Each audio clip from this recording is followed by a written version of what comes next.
Hello everyone and welcome to this channel called Miss Happy Rose. My name is Clara and today I wanted to make a knitting vlog in English to talk to you about my current knitting projects and also talk to you about my last job and how I was fired last year.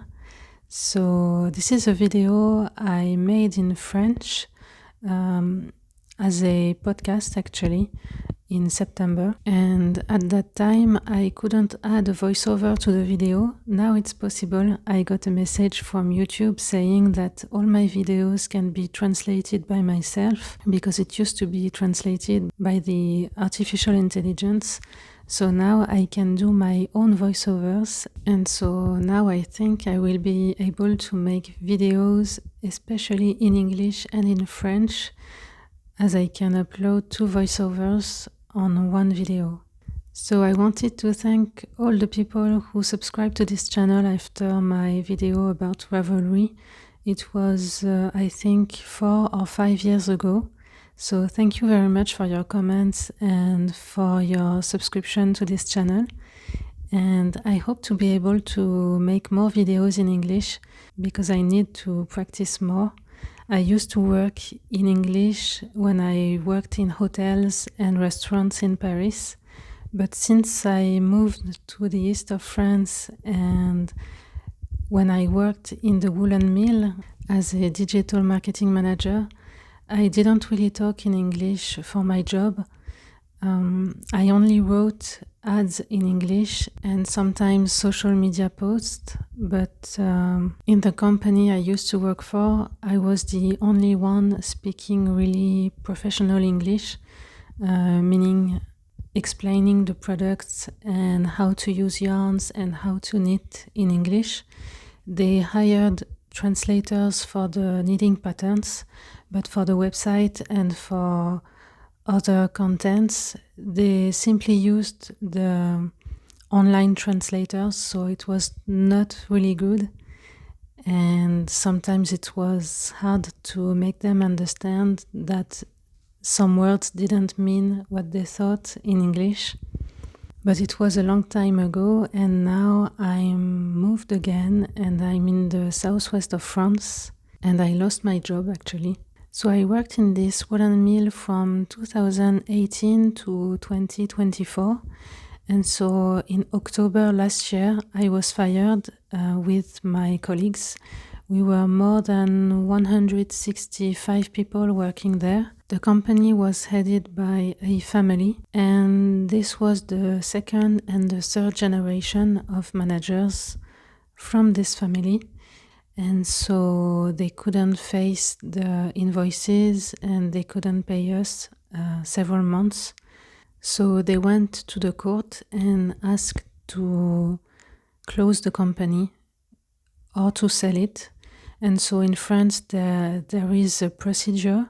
The first procedure was in 2015, so 10 years ago. And in 10 years they couldn't improve the situation enough to continue the activity. And so I used to work in the digital marketing department as a community manager first. So I was in charge of social media pages, and my job was to promote the products online and to raise the brand awareness.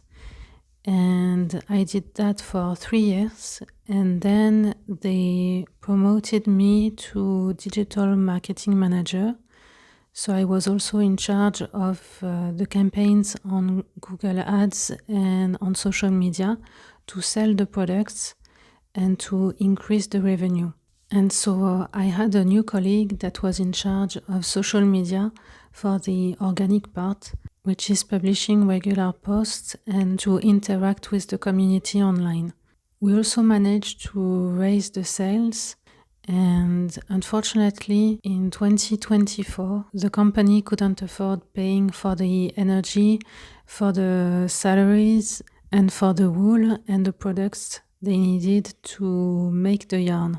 The procedure in court implied that we all were going to be fired, but less than 60 people decided to stay and to buy parts of the company to work as a cooperative team, meaning that they each had a voice to take decisions. And so we were asked if we wanted to stay, and if we wanted to stay, we had to invest money in the new company with the money we were going to get when it was closed by the court.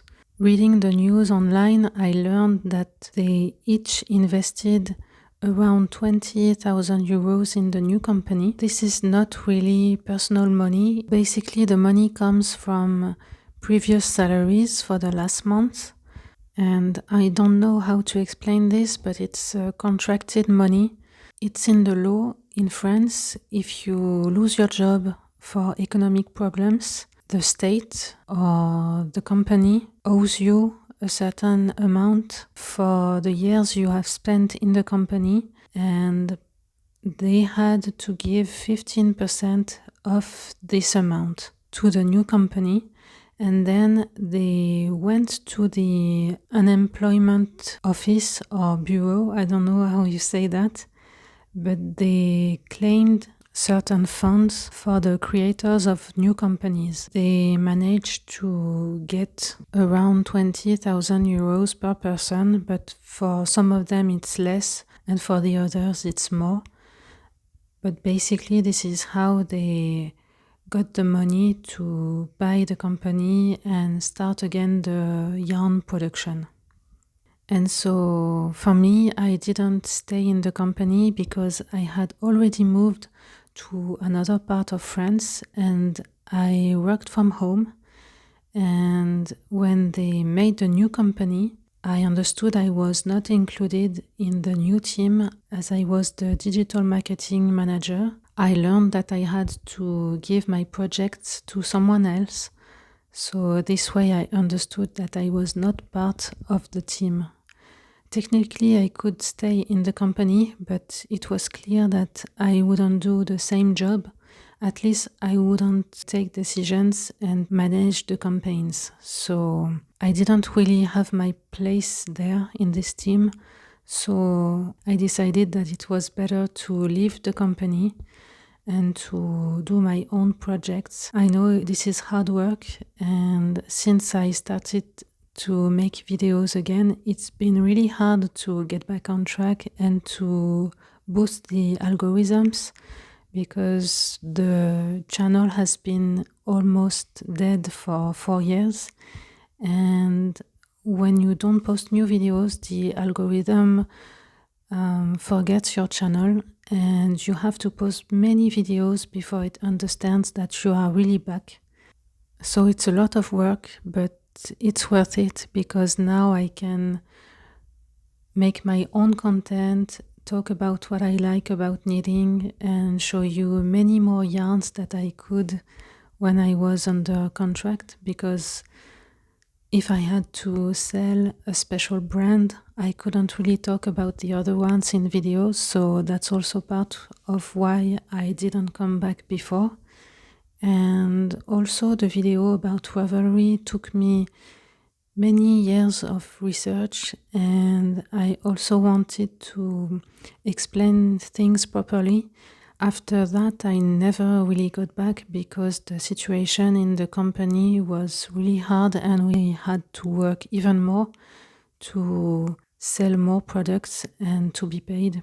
Being in such a company that is facing a bankruptcy, you learn a lot of things about human beings and how they react and how the evil ones act when they want to take your place and to be the boss. And so this is also why I didn't want to stay in the new company. And I wanted to go my own way and do what I really like and knit my own projects and be free. And so these are really strange times, and I also learned with the video about Ravelry that when you give your opinion or even when you simply talk about some subjects, some people don't get it. They put you in a box, and a lot of people unfollowed me on Instagram So Instagram is a really tough platform, I think. My account was shadow banned. I think I know why, because I used some words that are not popular on this platform, even if it was just a documentary about something that happened online in the knitting community. But I learned this way that you can't really talk about a lot of subjects online, unfortunately. So I decided to keep the video on YouTube here. But YouTube also told me that it was a tough subject and they decided to demonetize it. But anyway, I will do my best to post more videos in English and to post vlogs. I prepared a vlog also to show you some knitting projects, and I will be back soon with new videos and with new free patterns to show you my knitting projects and to offer you knitting instructions to make a scarf and to make many other projects. So I hope you enjoyed this video. Thank you again for watching and for subscribing to this channel, and I will see you very soon.